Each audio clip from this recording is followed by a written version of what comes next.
Okay, this is gonna go under your arms, around your chest. Okay. This one here.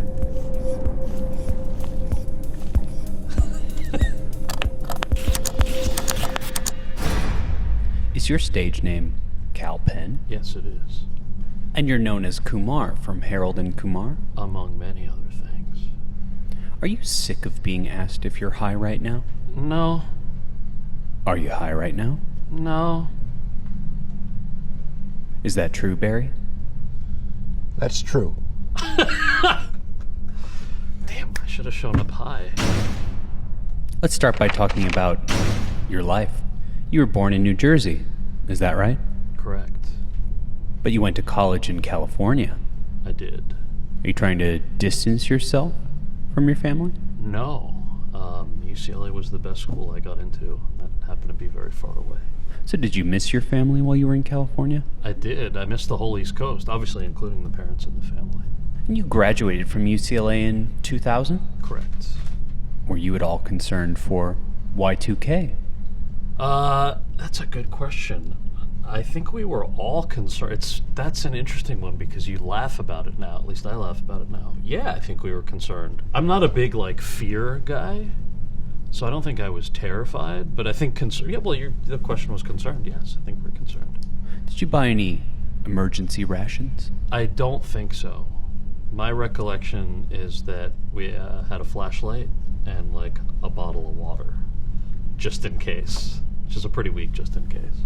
It's hard to remember because I'm usually so high. Do you remember where you were the night of New Year's Eve, 1999? Oh, God. I gotta answer this honestly.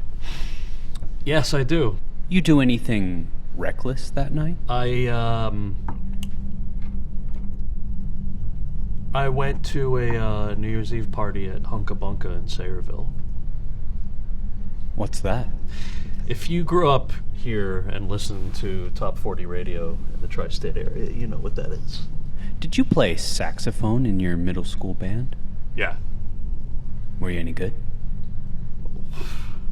What a subjective question. I like that. I was fantastic. By 13-year-old standards? No, I was fine. I wasn't in the honors band. Do you still play? I don't. I still have the saxophone, but I have not played it in years. Is it true that your mother was a fragrance evaluator? Yes. So do you always smell this good? I would like to think that she was able to bring samples of cologne home from work often enough that I definitely was like the weird 15-year-old who sometimes had cologne on in high school. What about now? I do have cologne on now. Expensive cologne? It's not expensive cologne. I have Abercrombie & Fitch cologne on right now. And along with Axe body spray, I get lots of compliments for these two things.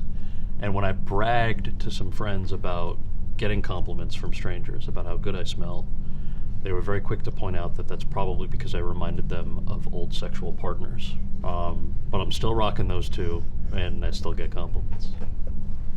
So do you think you smell better than Barry?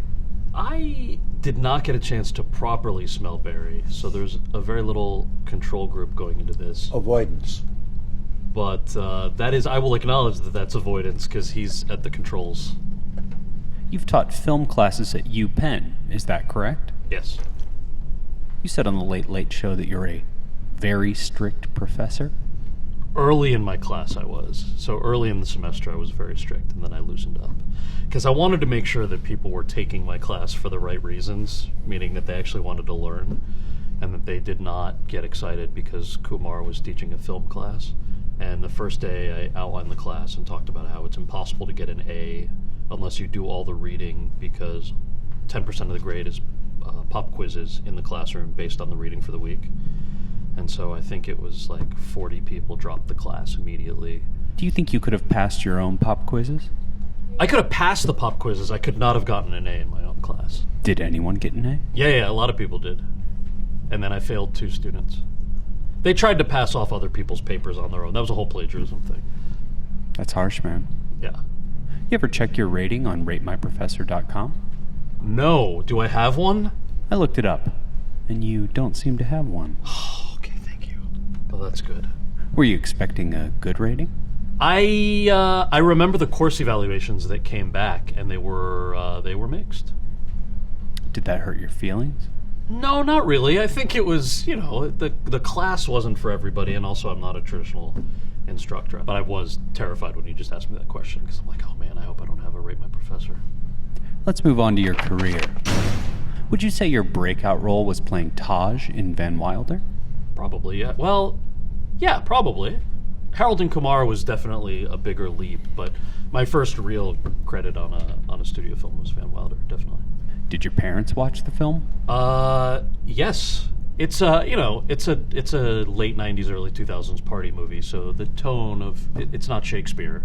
But I remember bringing them the script. They read it, and I remember my mom saying in a very shocked voice as she turned a page, "Oh my gosh, this is pornography."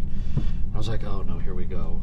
And then we're talking about what is and isn't pornography, which was horrifying, but I was glad that we did it with the script so that they knew what to expect, and more importantly, knew not to call all of their friends proudly to say, you guys should all go see this movie with my son. Do you think that was the first time you talked about pornography with your parents?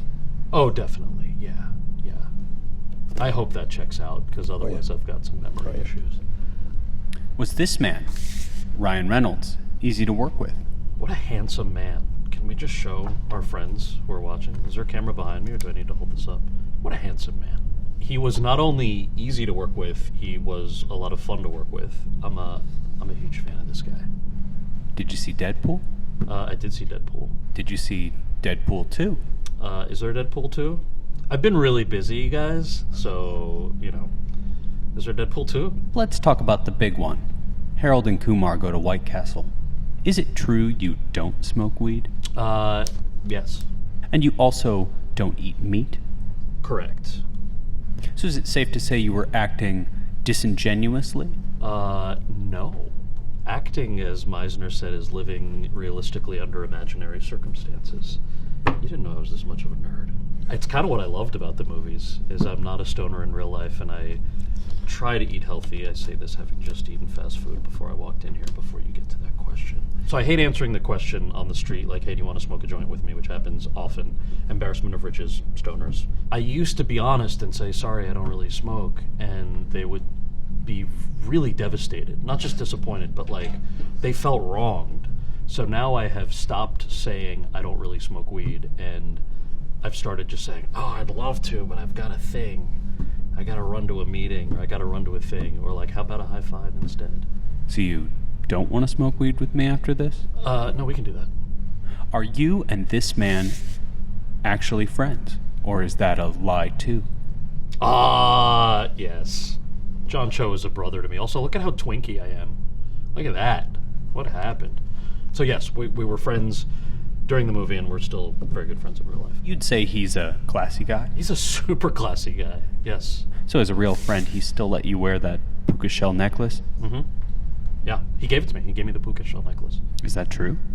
No. You're the star of the new show Sunnyside, right? I am. The character you play, Garrett, his career is ruined by drug charges?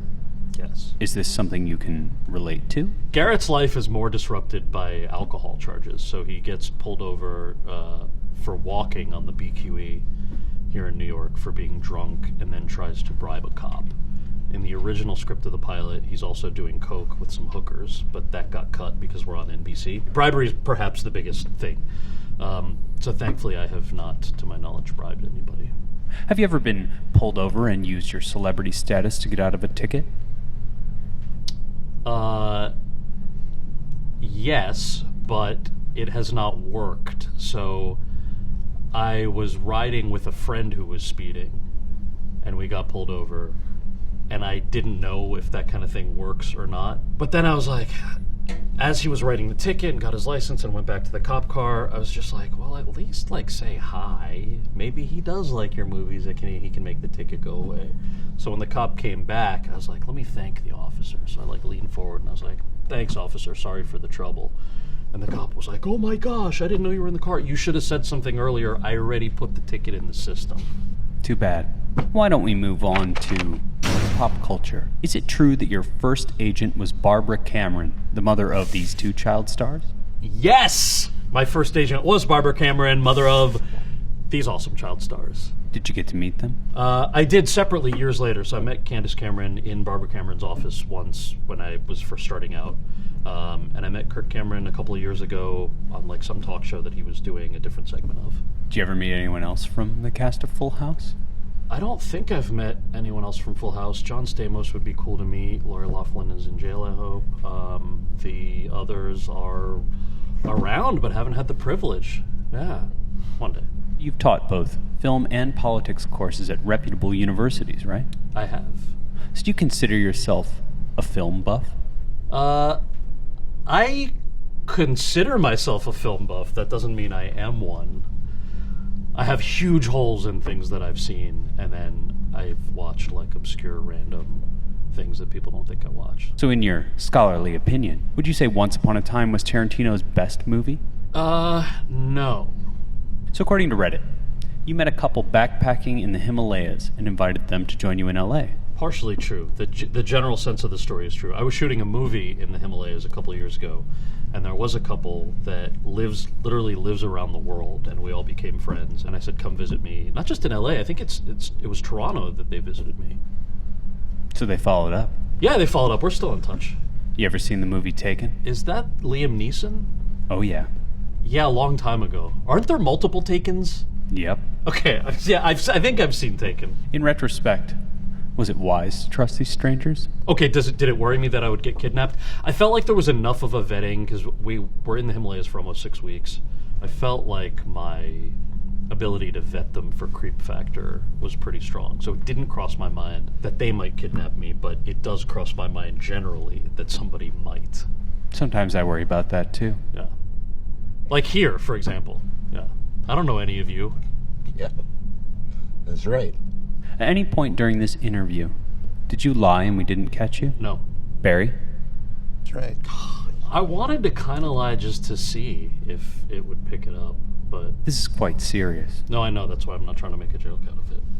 It's weird. I immediately got nervous when I strapped this on because you watch a lot of movies where this is on, and then I noticed this is like a super old school lie detector test, at least it looks like one. It's in a suitcase, which is even more intimidating.